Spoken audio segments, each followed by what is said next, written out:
Почитувани медиуми, почитувана јавност, сакам да информирам за настанатиот проблем кој што општина Штип го има со премиерот и владата на Република Македонија, ускратеното право за финансирање на одредени капитални проекти кои што требаше да се финансират преку издавањето на една наменска обврзница. Општина Штип е првата општина која што во изминатите неколку месеци во време на енергетска и финансиска криза одлучи да издаде наменска општинска обврзница се со цел да се реализираат неколку капитални проекти во време на ваква финансиска и енергетска криза.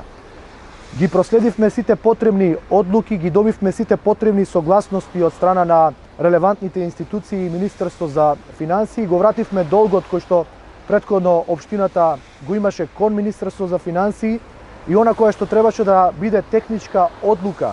да се проследи на седница на влада, за нас е проблем затоа што веќе две последователни седници на влада, точката на која што треба да се донесе одлуката за издавање на обврзницата од страна на владата се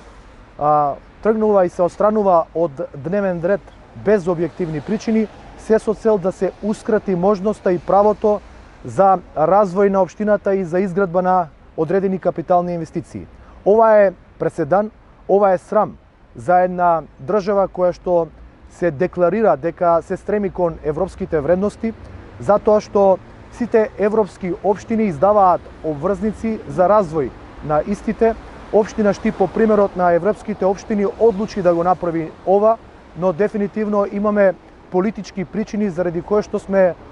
ускратени во правото и во можноста да изфинансираме капитални проекти. Очекувам да преовладува разумот, го повикувам премиерот да на следна седница на влада ја стави точката за конечно да се издаде општинската обврзница и со тоа да се реализираат предвидените капитални проекти. Во спротивно, дефинитивно, ова ќе значи обструкција и кочење на развојот на општина Штип и казна на граѓаните на општина Штип само затоа што имаат градоначалник и советници кои што се од друга политичка партија од онаа која што е владината коалиција и премиерот.